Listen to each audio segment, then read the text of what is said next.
Your lecturer is Dr. Ron B. Davis, Jr. Dr. Davis is an associate teaching professor of chemistry at Georgetown University, where he has taught since 2008. He earned his Ph.D. in chemistry from the Pennsylvania State University. Dr. Davis's research has been published in such scholarly journals as Proteins and Biochemistry, and has been presented at the annual symposium of the Protein Society. He also maintains an educational YouTube channel and provides interviews and content to various media outlets. At Penn State, Dr. Davis received a Delalian Fellowship and the Dan Waugh Teaching Award.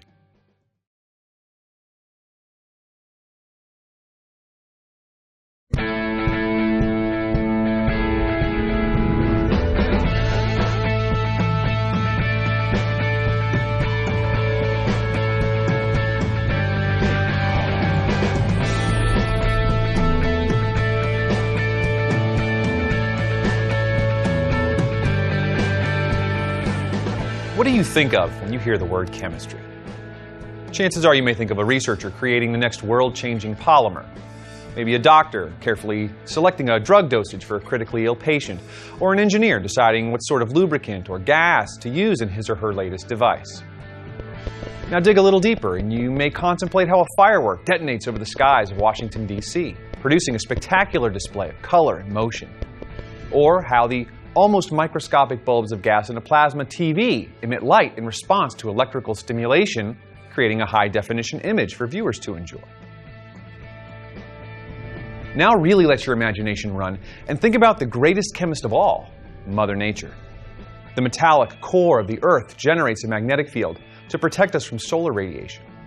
A geothermal vent at the bottom of the Atlantic Ocean pours hot mineral-rich water into the frigid surroundings of the seafloor. This provides dissolved nutrients to sustain life in an environment nearly incomprehensible to us. Dinosaur bone near the surface of the Earth mineralizes over tens or even hundreds of millions of years, leaving evidence of a long-extinct inhabitant of the early Earth. Maybe a tiny crystal of radioactive mineral is formed billions of years ago, slowly but consistently decomposing, giving us a tiny clock with which to measure the age of the planet itself. Now, we all know that these processes are taking place all around us, but understanding how each of these processes truly works requires that we understand the science of chemistry. I want to welcome you to this course on chemistry, a course that will touch on these and many, many more practical applications of what those in the field refer to as the central science. It's a fitting name, as it should be clear from our examples that there are very few things which cannot be studied from the perspective of a chemist. Now, let's put aside all of those specific examples for a while and instead consider for a moment the entire universe. That's about as broad a perspective as you could ask for, isn't it? Physicists and cosmologists agree that the entire universe essentially consists of just two things: matter and energy. Chemistry itself is defined as the study of matter. At first glance, you might be inclined to think that this definition at least excuses us from having to contemplate the second great constituent of the universe, but that is ill-advised. You see, in recent centuries, we've become acutely aware of just how intimately connected matter and energy really are. As early as the 1700s, Western scientists had started to connect the flow of energy with changes in matter. In fact, every example that I just gave in the previous segment, from exploding fireworks to medication reacting in a sick patient's bloodstream, involved not just changes in matter, but also the transfer of energy. So it's practically impossible to divorce matter and energy. In the 1940s, Albert Einstein and his contemporaries made the staggering realization that matter does not simply act as a storage medium for energy, but that matter actually is energy. A concept made famous by Einstein's immortal energy-mass relationship, E equals mc squared. So chemistry can be defined as the study of matter. But since everything in the universe is made up of matter, and matter can be converted into energy, this oversimplified definition would basically mean that chemistry is the study of everything. At the risk of seeming a bit brash, chemistry is the study of everything. But chemistry does have a focus. There is a defining criterion for the central science. It's defined not by what subject is studied, but rather by the scale at which we study that subject. Chemists occupy themselves studying the universe at the atomic or molecular level. Now, while a particle physicist may be concerned with the interactions and behavior of the fundamental particles of the universe, like quarks, or a biologist might be interested in studying the behavior of organelles in living cells, speciation, or maybe even entire ecosystems, a chemist is more concerned with the scale that falls firmly in between these two disciplines, the scale of atoms and molecules. In chemistry, we study not only atoms, which are about 1/10 of a nanometer across. So small, in fact, that 1 billion of these can fit on the head of a pin. But we also study conjoined groups of atoms, called molecules, which can range in sizes from a fraction of a nanometer, like this diatomic hydrogen molecule used in rocket fuel, to small molecules like ibuprofen, which you may take as a pain reliever, all the way up to even larger molecules like the iron-containing heme that helps your blood carry oxygen. And we can continue all the way up to molecules of tremendous size like DNA, which can consist of billions of atoms. Now, this may seem small in the grand scheme of things. How can objects, although they consist sometimes of billions of atoms, still too microscopic for us to see, have a significant effect on the unfathomably large cosmos? Well, it turns out quite a bit. It's the fundamental forces governing the behavior of atoms and molecules at this very minute level, such as their masses, how they interact with one another, and how they gain and lose energy, that drive the bulk properties of everyday objects that we're familiar with. Just like many drops of water form an ocean, so do many small interactions at the atomic and molecular level dictate the properties of the materials that we come into contact with every day, even those materials that make up our own bodies. Examples of this are all around us. Take the simplest of all elements, hydrogen. The structure and properties of a single hydrogen atom have been relentlessly studied over the past few centuries and are very well understood. Chemists can use this information to explain how the element hydrogen joins into molecules of 2 hydrogen atoms when found on the surface of the Earth, how its presence in compounds like water have shaped the biosphere, and we can even use this information to explain how stars, some of the largest objects in the universe, come into being, furnish us with energy for billions of years, and then expire, sometimes catastrophically. Take the example of our sun, the engine of our solar system, which produces essentially all of the energy needed to sustain life on Earth.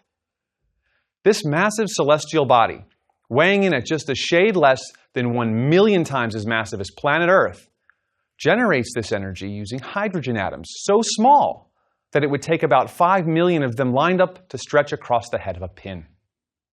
So to understand the inner workings of something as huge as the sun, we have to understand the structure and properties of atoms, objects so small that they can't be seen by the human eye.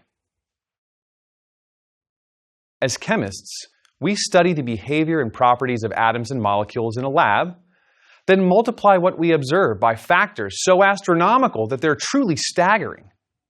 And when we do that, more often than not, we can explain and even predict the behavior of macroscopic objects that affect our everyday lives. In the most remarkable cases, we have already employed this strategy to design new materials and medicines, and perhaps one day we'll even create life from nothing more than a few elements and our deep understanding of chemistry. So if we want to join this discussion, understanding the most basic properties of atoms will be our first priority in this course. We'll spend some time getting familiar with the most recognizable visual tool of chemistry, the periodic table.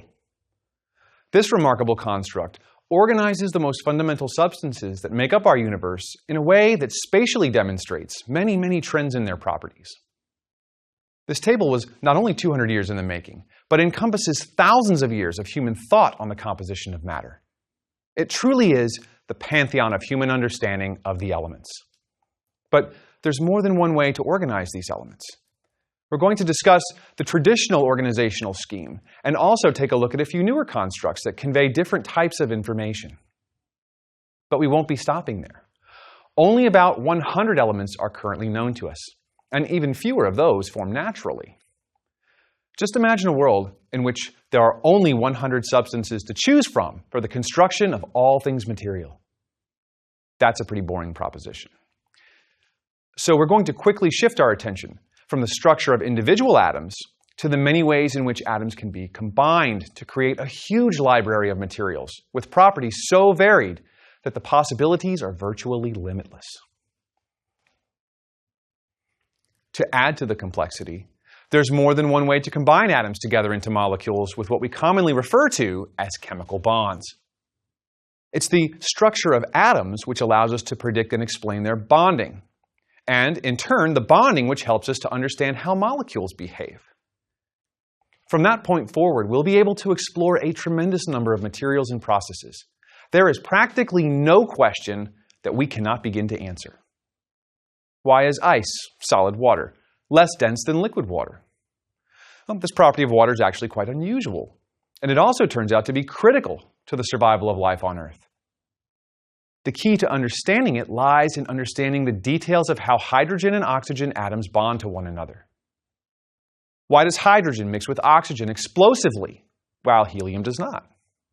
This little fact was tragically ignored by the engineers of the German Zeppelin known as the Hindenburg, which burst into flames over the skies of New Jersey in 1937, causing one of the most notable aviation tragedies in human history. Yet we know exactly what it is about helium atoms that makes this gas so inert. As another example, consider life itself. Humanity's early, somewhat clumsy attempts to catalog living things were based upon how those things looked, a technique known as phenotyping. We just assumed the more two species look alike, the more closely related they must be. Now, however, the science of chemistry has been applied rigorously to the biological world, spawning a hybrid science known as molecular biology. And this has led to a whole new way of thinking about how species are interrelated. We compare them based upon the biomolecules making up their genes, DNA, a process known as genotyping. Now, genotyping has produced some truly revolutionary ideas about how different species have changed and evolved through time.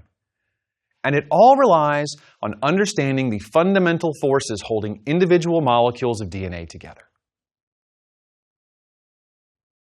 So the overriding theme of our course will stay true to this tenet, that understanding the behavior of atoms and molecules can lead to greater understanding of all the objects that they make up. We'll try to understand the inner workings of some familiar systems, like massive stars, complex biospheres, and forces affecting global weather patterns. But we'll always be looking from a unique perspective, the atomic and molecular one. We're going to see how some of the smallest particles in the known universe dictate the behavior of every natural and man-made system that we can imagine. So let's start at the beginning with the most recognizable of all tools in the arsenal of the chemist, the periodic table. Most of us are at least vaguely familiar with this funny-looking grid of elements with letters and data inscribed into each square, indicating some very important information about the structure and properties of each element. Without a proper understanding of the periodic table, it's practically impossible to develop a sound understanding of the fundamental structure of the atom, and subsequently of molecules. So, in this lecture, we're going to begin with a very light introduction to the table and how it came to be. As we progress through the next few lectures and begin exploring the structure of the atom more, we'll continually return to the table and begin to decode the finer details in the information it contains. But for now, consider this.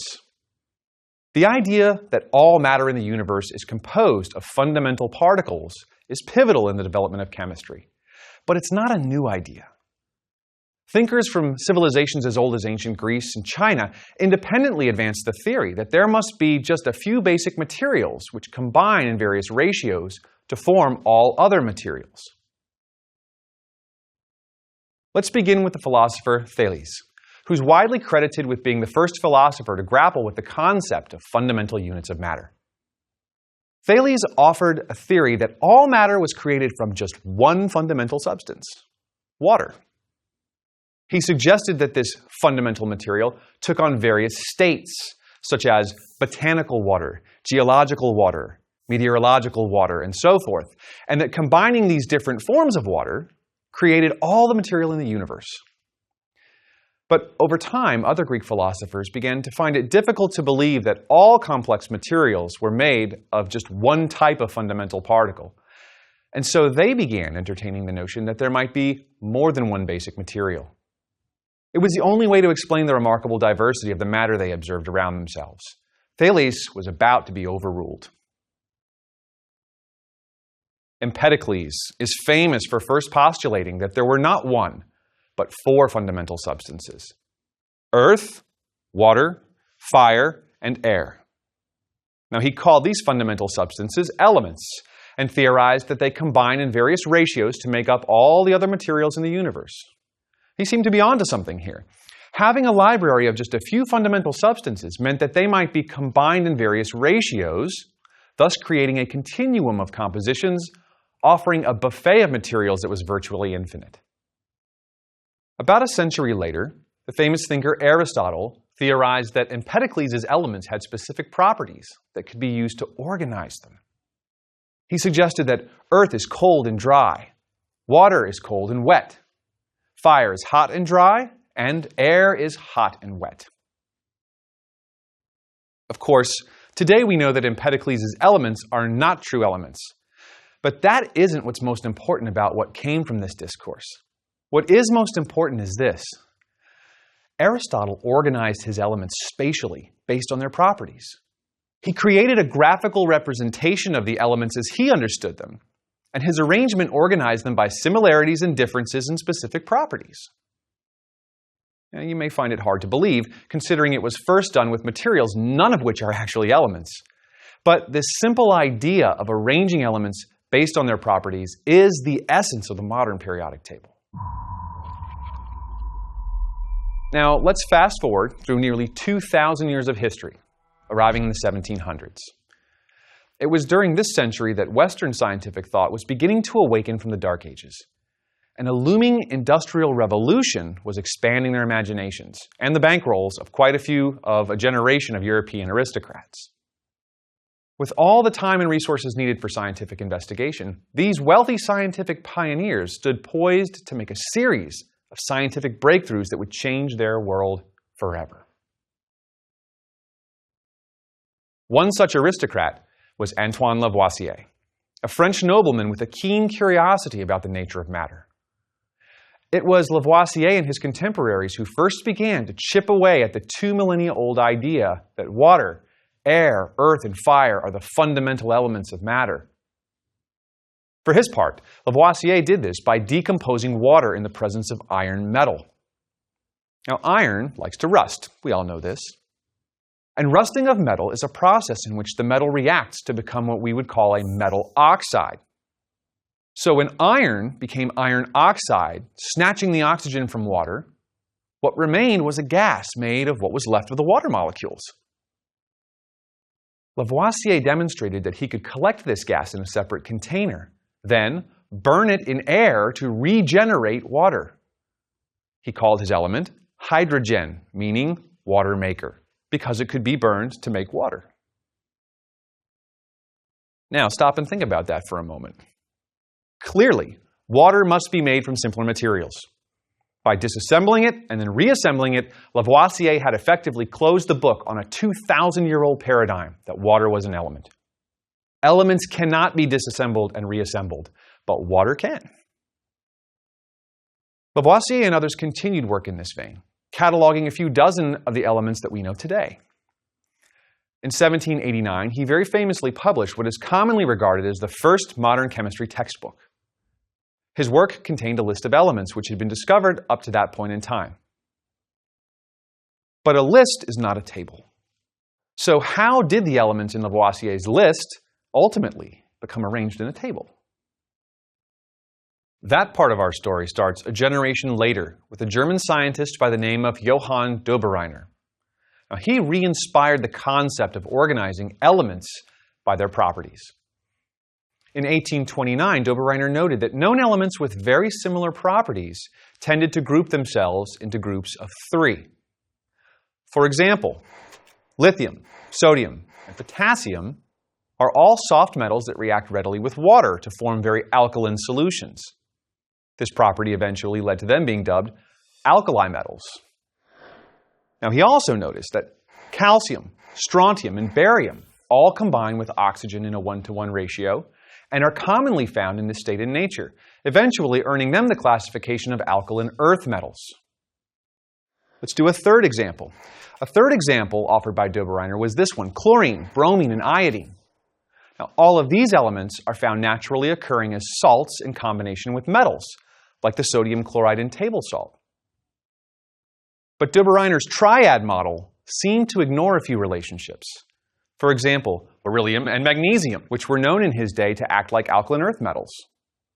It was also increasingly unable to explain the discovery of new elements, such as rubidium and cesium in 1861, both of which seemed to crash the triad party by behaving very similarly to lithium, sodium, and potassium.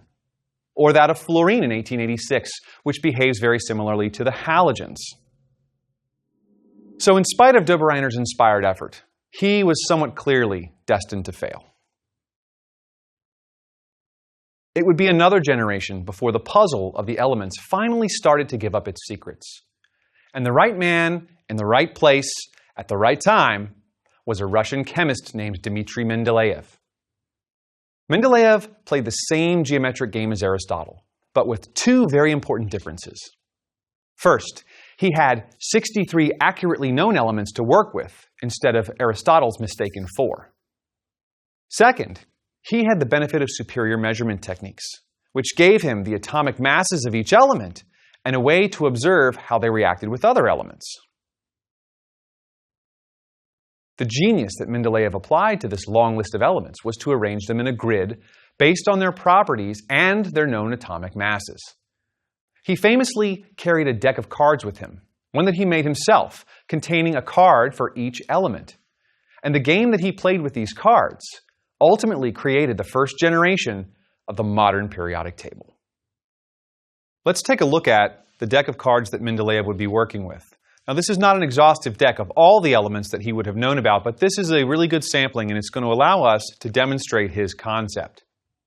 Now, each card within the deck represents one known element from his day, and a few properties. For example, magnesium, which has a mass of 24.3, and an oxide in which one atom of magnesium combines with one atom of oxygen.